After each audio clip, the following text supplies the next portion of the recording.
નમસ્કાર દર્શક મિત્રો, હું પિનલ આપનું સ્વાગત કરું છું મારા ખાસ કાર્યક્રમ ડે સ્પેશિયલમાં કે જ્યાં દરરોજ એક નવા વિષયની ચર્ચા કરીએ છીએ અને સાથે જ ઐતિહાસિક દિવસોની પણ વાત કરતા હોઈએ છીએ। આજે ડે સ્પેશિયલમાં આજના ઐતિહાસિક દિવસની વાત કરીશું, એટલે આજે છે national mathematics day. National mathematics ડેના દિવસની ઉજવણી કરવામાં આવે છે અને ખાસ કરીને આજના દિવસે ઘણી બધી જગ્યા ઓલ ઓવર ઇન્ડિયા આપણે કહી શકીએ છીએ કે મેથ્સની પ્રવૃત્તિઓ થતી હોય છે। સ્કૂલોમાં પણ આ દિવસની ઉજવણી કરવામાં આવતી હોય છે અને ખાસ કરીને આજના દિવસની ઉજવણી શા માટે કરવામાં આવતી હોય છે તે કદાચ આપ સૌને ખ્યાલ હશે કે 22મી ડિસેમ્બર જે છે તો પ્રસિદ્ધ ગણિત શાસ્ત્રી રામાનુજનની જન્મ જયંતિ છે અને તેમના જ જન્મ જયંતિના ભાગરૂપે આજના દિવસની ઉજવણી કરવામાં આવે છે ને રામાનુજન એટલે કહી શકીએ છીએ કે મેથ્સના જીનિયસ હતા તેઓ, અને એટલે જ એમના જન્મદિવસને આજના દિવસ તરીકે મનાવવામાં આવે છે। રામાનુજન લંડન મેથેમેટિકલ સોસાયટીના સભ્ય તરીકે પણ ચૂંટાઈ આવ્યા હતા અને તેમના દ્વારા આપવામાં આવેલી ઘણી બધી અવનવી રીતો છે કે જે આજે આપણને ગણિત વિભાગમાં ભેટ સ્વરૂપે મળી છે। તો આજે આપણે ખાસ કરીને આ મહત્વની ચર્ચા તો કરીશું, પરંતુ સાથે સાથે ગણિત એટલે કે નેશનલ મેથેમેટિક્સ ડેના દિવસે આજે મેથ્સ વિશે પણ ઘણી બધી વાતો કરવાની છે। વિદ્યાર્થીને મેથ્સ કેટલું જરૂરી હોય છે અને સામાન્ય જીવનમાં પણ મેથ્સ કેટલું અગત્યનું છે, તમામ ચર્ચા આપણે કરીશું। જેની માટે મારી સાથે અહીંયા જોડાઈ ગયા છે ડોક્ટર રવિ ગોર, જેઓ પ્રોફેસર છે ગણિત વિભાગ ગુજરાત યુનિવર્સિટીના, અને તેમની સાથે છે doctor Udayan Prajapati, head of department saint Xavier's કોલેજના ગણિત વિભાગના। આપ બંનેનું સ્વાગત છે, welcome to the studio. Thank you. તો સૌથી પહેલા આપણે વાત કરીએ ડોક્ટર ઉદયનજી, આપની પાસેથી જાણવા માંગીશ આજના દિવસની ઉજવણી આપણે કરી રહ્યા છે। સૌથી પહેલા તો આજના દિવસની આપને પણ ખૂબ ખૂબ શુભકામનાઓ, કારણ કે મેથ્સની સાથે જોડાયેલા દરેક વ્યક્તિને આજના દિવસે શુભકામનાઓ આપવી પડે જ્યારે આજે નેશનલ મેથેમેટિક્સ ડે છે। હવે આજના દિવસના મહત્વ માટે આપ શું કહેવા માંગશો? આજના ગણિતના જે રામાનુજનનો જન્મદિવસ આપણે ઉજવીએ છીએ, ગણિતના રસિયાઓ, વિજ્ઞાનના જાણકારો, અને આ બહુ જાણીતો દિવસ છે। 1887માં એમનો જન્મ થયો હતો અને બરાબર 125 વર્ષ પછી એના જન્મદિનને એ વખતે મનમોહન સિંહની સરકાર હતી, એમણે આ રાષ્ટ્રીય ગણિત દિવસ તરીકે માન્ય આપ્યો। એ વખતે આ દિવસે ગણિતની ઘણી બધી પ્રવૃત્તિઓ થાય છે, રિસર્ચને લગતી, વિદ્યાર્થીઓને ગણિત લોકભોગ્ય બનાવવું, રામાનુજન વિશે આ બધી ચર્ચાઓ એમાં થઈ રહી છે। જી ડૉક્ટર રવિ, આપ શું કહેવા માંગશો આજના દિવસની ઉજવણીના ભાગરૂપે, અને ખાસ કરીને સ્કૂલોમાં પણ કેવા પ્રકારની પ્રવૃત્તિઓ કરવામાં આવે છે અને સાથે જ આ કેટલું જરૂરી છે આ દિવસની ઉજવણી કરવું? નેશનલ મેથેમેટિક્સ ડેની ઉજવણી કરવી ખૂબ જરૂરી છે અને સારી રીતના થાય પણ છે।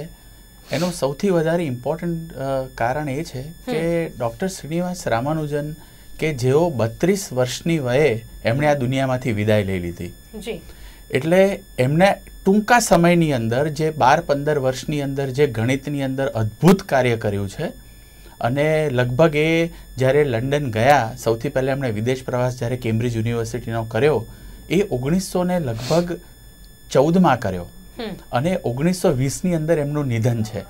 એટલે એ પહેલાના 7-8 વર્ષ અને 14થી 20 વર્ષના એમ કરીને એમનો જે 15 વર્ષનો જે કાર્યકાળ રહ્યો એની અંદર એમણે એટલા અદ્ભુત રિઝલ્ટ્સ ગણિતની અંદરના, એટલે અલગ અલગ રીતની અંદર એમણે એટલા બધા મેથડ્સ ઇવોલ્વ કરી છે, અને એટલે માટે આ દિવસ આપણે ઉજવવો જ રહ્યો, અને ભારતીય હતા એ તો આપણે માટે બમણી ઉજવણીની વાત કહેવાય। જી જી, ચોક્કસથી। અને ડૉક્ટર મનમોહન સિંઘે આપણને આજના દિવસની ભેટ આપી કે જ્યારે તેમના જન્મદિવસને આ નેશનલ મેથેમેટિક્સ ડે તરીકે ઘોષિત કરવામાં આવ્યો। હવે ડૉક્ટર ઉદયન, આપણે અહીંયા ગણિતની પરિભાષા આપની મતે આપ શું કહેશો?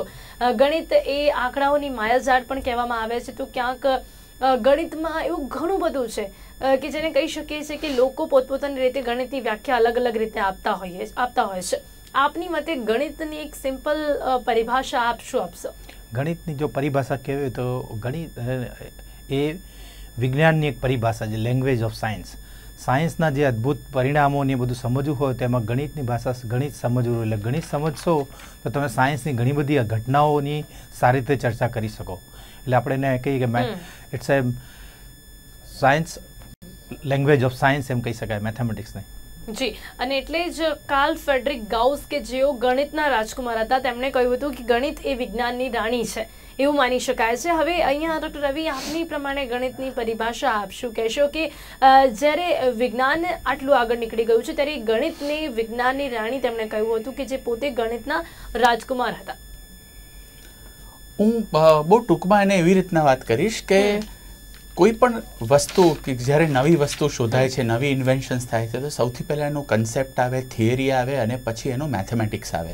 જી. પણ ગણિત એક સૌથી પહેલાં એની જે લોજિકથી એનું લોજિકલ સ્ટ્રક્ચર બનાવવું, એટલે ખ્યાલોથી, વિચારોથી એટલા ડીપ જવું અને એ થિયરીને કન્સ્ટ્રક્ટ કરતા પહેલાં પણ જો આપણે એના સ્ટ્રક્ચર જો ડિફાઇન કરી શકીએ, અને એટલે જ માટે એને ક્વીન ઓફ સાયન્સીસ એટલે કહ્યું છે. અને લેંગ્વેજ ઓફ સાયન્સ એટલે કહેવાય છે કે આપણે ભાષાની જેમ આપણે ગ્રામર હોય છે એ પણ આપણે કેવું શુદ્ધ હોય, એ જ રીતના સાયન્સીસની અંદર જો આપણે કંઈ પણ વસ્તુ આગળ લઈ જવી હોય તો એની પાછળનો બેઝ, એનો સ્ટ્રક્ચરલ બેઝ બહુ પાવરફુલ મેથેમેટિક્સ હોય છે. અને એટલે માટે ગણિતની પરિભાષા જો આપવા જઈએ તો it is a logical language of science which is the most strongest thing. જી જી, ચોક્કસથી. હવે ડૉક્ટર ઉદયન, અહીંયા ગણિત એ છે ને વિદ્યાર્થીઓ માટે હંમેશાથી એક અઘરો વિષય કેમ રહેતો હોય છે? આપણે કોઈ પણ વિદ્યાર્થીને જ્યારે પૂછીએ ત્યારે બધા જ વિષયોમાં સૌથી પહેલાં મોસ્ટ ઓફ ધ સ્ટુડન્ટ આપણે કહી શકીએ છીએ, ઘણા બધા સ્ટુડન્ટ્સ એવા પણ હોય છે કે જેમનો મેથ્સ ફેવરિટ પણ હોય છે, પણ ઘણા બધા વિદ્યાર્થીઓ જે ગણિતમાં નબળા રહેતા હોય છે ને એનો રેશિયો કદાચ કંઈક વધારે જોવા મળતો હોય છે. અઘરા વિષય તરીકેની પરિભાષા કેમ બની ગઈ છે? એમાં વિદ્યાર્થીનો વાંક નથી, પણ આજુબાજુના વાતાવરણનો, એમના શિક્ષકો અને માતા પિતાનો થોડો ઘણો અંશે ફાળો રહ્યો છે.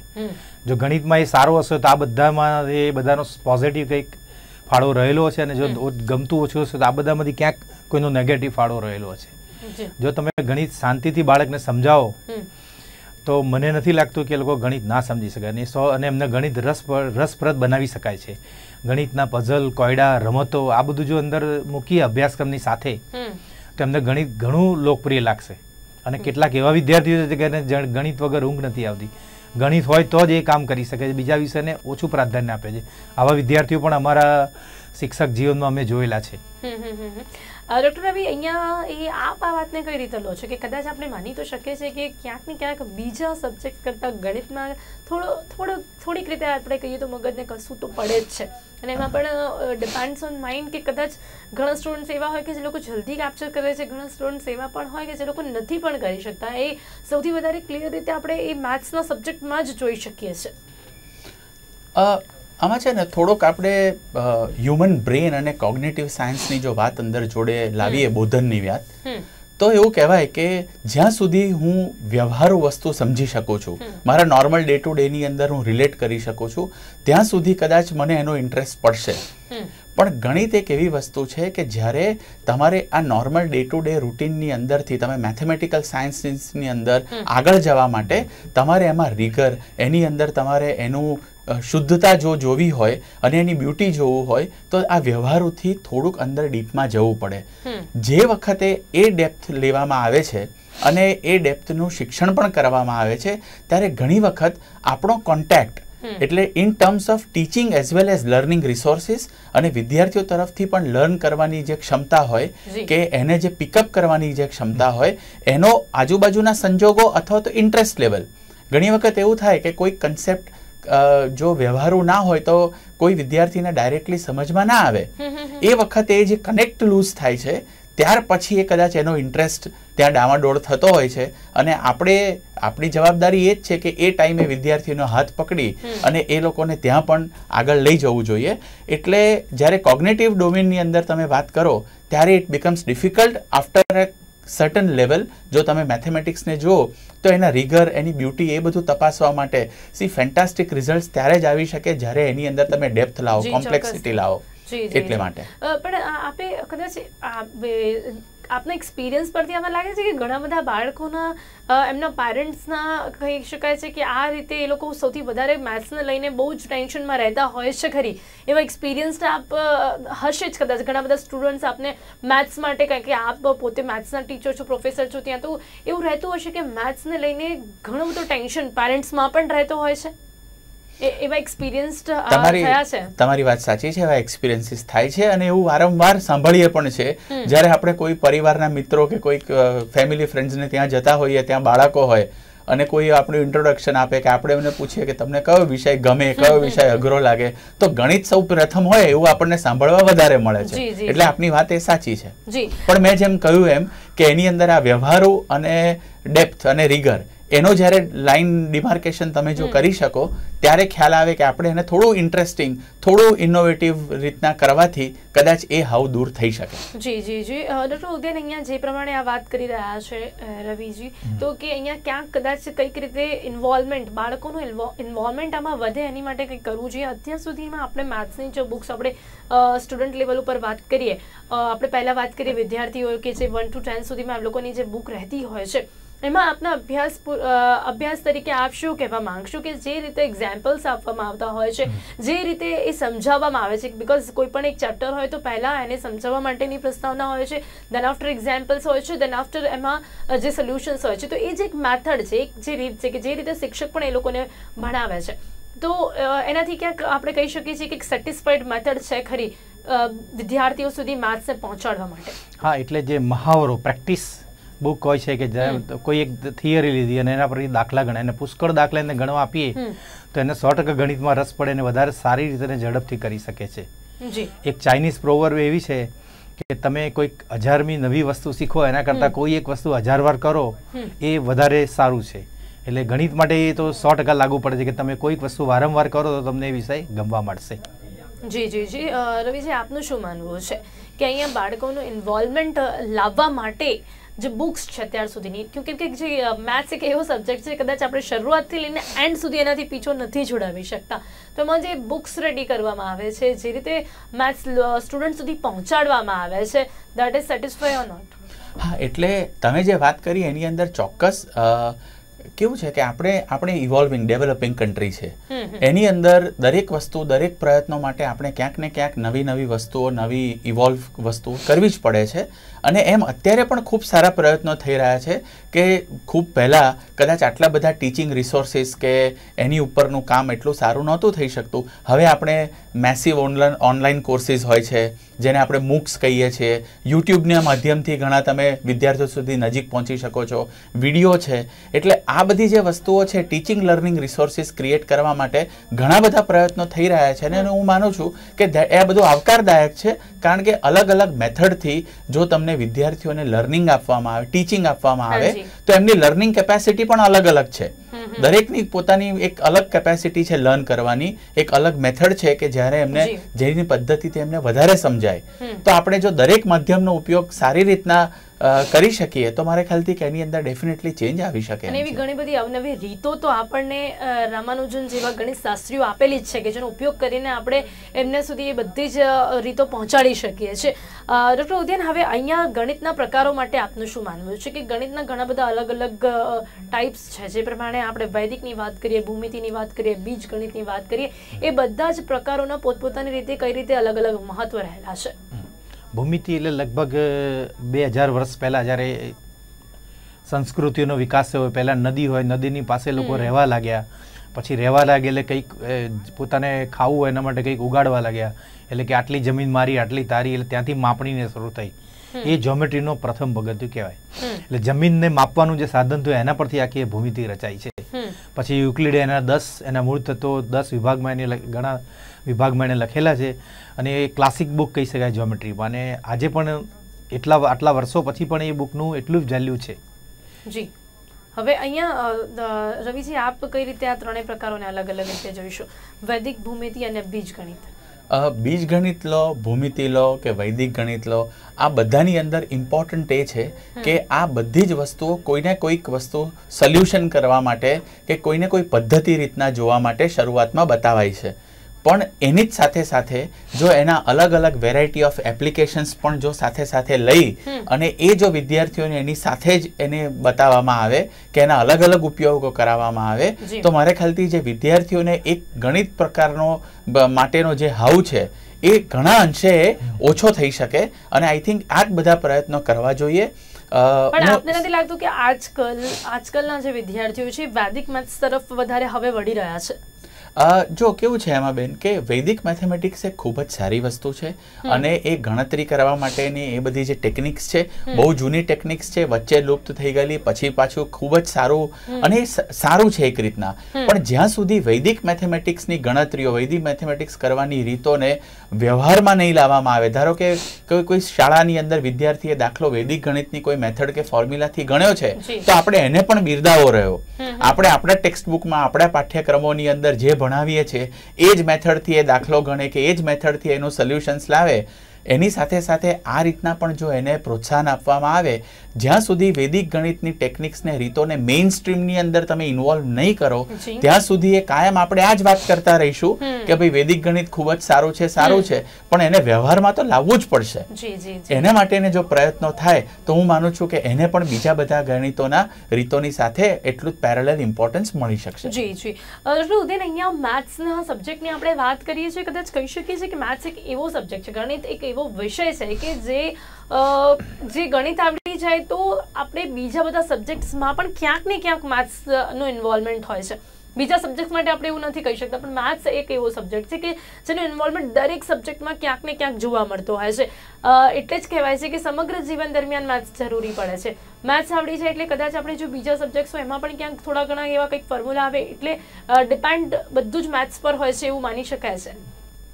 હા, આપની વાત સાચી છે, કારણ કે આપણે સ્કૂલોમાં જોઈએ તો સૌથી ગણિત વિષય પહેલા ધોરણથી દાખલ કરવો જોઈએ, વિજ્ઞાન પહેલા ધોરણથી ના હોય, એક ભાષા દાખલ કરી હોય. જે બીજા બધા વિષય જુઓ, સાયન્સના, ફિઝિક્સ, કેમિસ્ટ્રી, આ બધું બહુ પાછલા ધોરણમાં આવે છે. એટલે ખરેખર એ બધાની પાછળ બેઝમાં ગણિત જરૂરી છે. એટલે ગણિત એ વિજ્ઞાનની બીજા બધા વિષયોને એ વધારે ઉપયોગી થાય છે. સીધું કદાચ અત્યારનું ગણિત ડાયરેક્ટ ઓછું ઉપયોગી થશે, પણ વિજ્ઞાનની બધી શાખાઓમાં એનો ઉપયોગ રહેલો છે.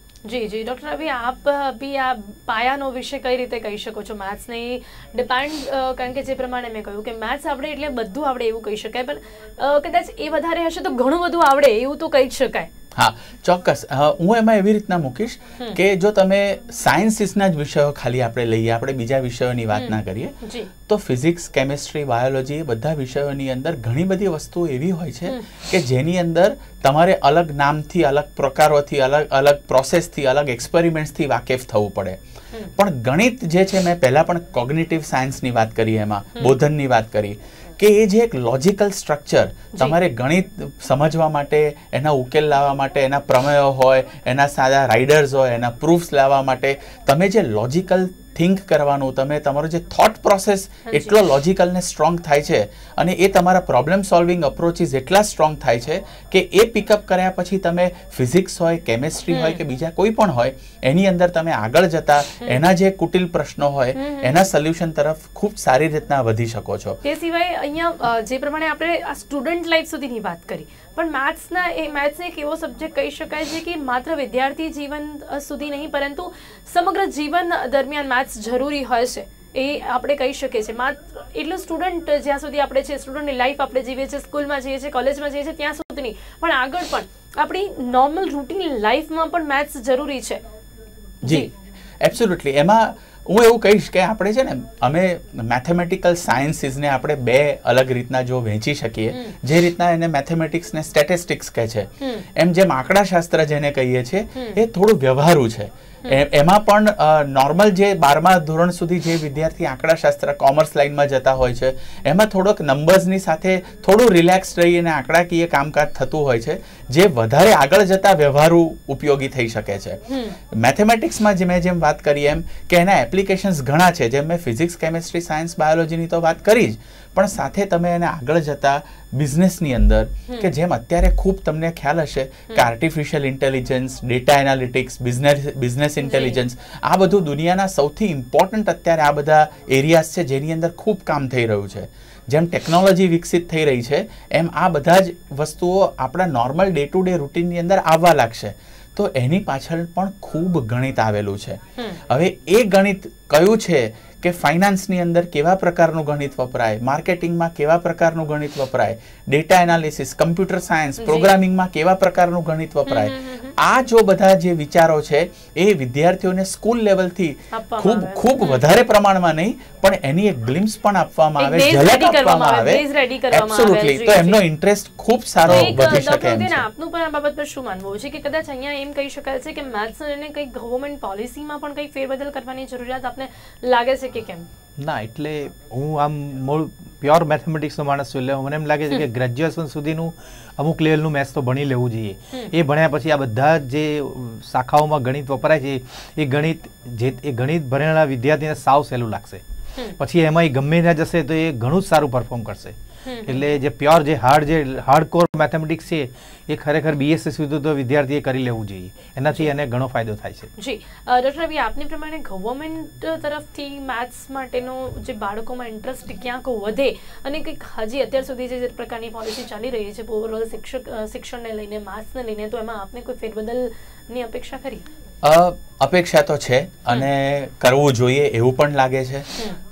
જનરલી આપણે જોઈએ તો જે નેશનલ એજ્યુકેશન પોલિસીમાં સુધારણા આવી રહી છે અને આપણે રાજ્ય સરકાર પણ ખૂબ પ્રયત્ન કરી રહી છે અને છેલ્લા અમુક વર્ષોથી, છેલ્લા લગભગ 5-1 વર્ષથી આપણે સ્ટેમ એજ્યુકેશન, જેને STEM, science, technology, engineering and mathematics, A education ઉપર ખૂબ સારી પોલિસીઝ આવે અને એમાં વિદ્યાર્થીઓ એટલે સ્કૂલ લેવલના વિદ્યાર્થીઓ સુધી પણ આ પ્રકારનું શિક્ષણનું સ્તર કેવી રીતના સુધારી શકાય, એના ફાઉન્ડેશન્સ કેવા સ્ટ્રોંગ કરી શકાય, આની ઉપરની ચર્ચા કરવી જ રહી.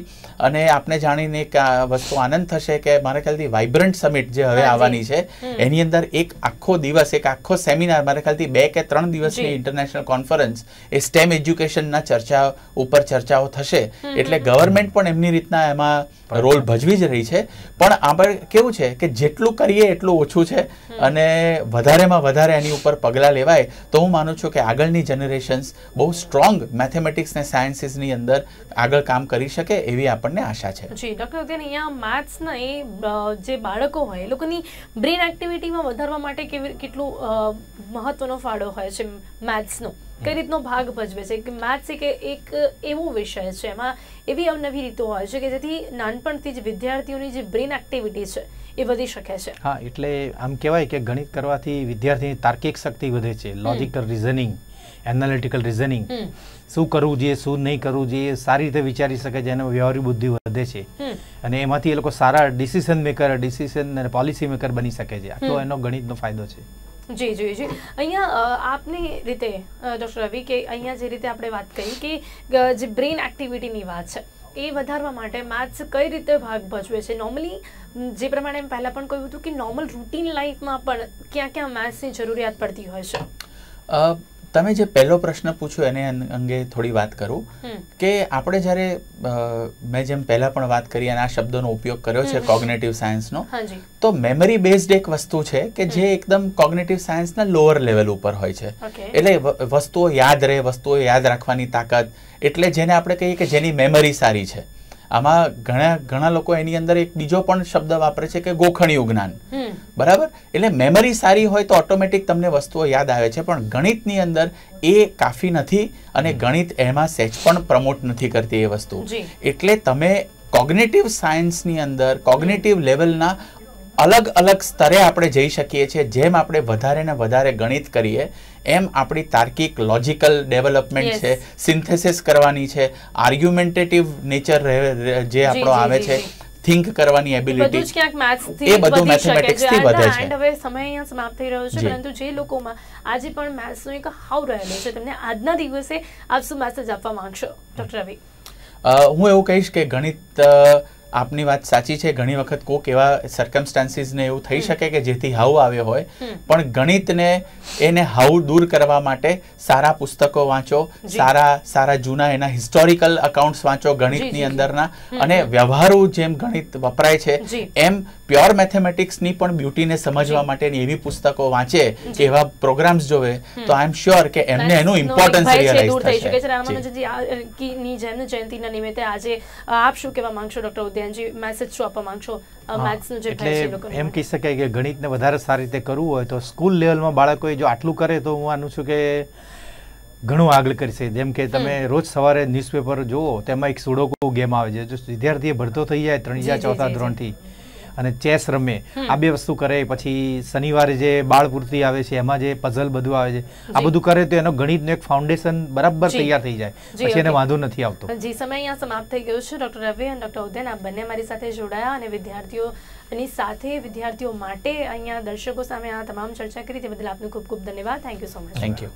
તો દર્શક મિત્રો, આજે ડે સ્પેશિયલ કાર્યક્રમમાં આપણે નેશનલ મેથેમેટિક્સ ડેના દિવસે ગણિતના એટલે કે મેથ્સના જીનિયસ રામાનુજનજીને પણ યાદ કર્યા છે. શા માટે આ દિવસની ઉજવણી થાય છે તે વિશે પણ ચર્ચા કરીને સાથે સાથે મેથ્સના મહત્વને સમજવાનો એક પ્રયત્ન કર્યો છે. તો અત્યારે ડે સ્પેશિયલ કાર્યક્રમમાં બસ આટલું જ. ફરીથી મળીશું એક નવા વિષય સાથે. ત્યાં સુધી રજા આપશો. નમસ્કાર.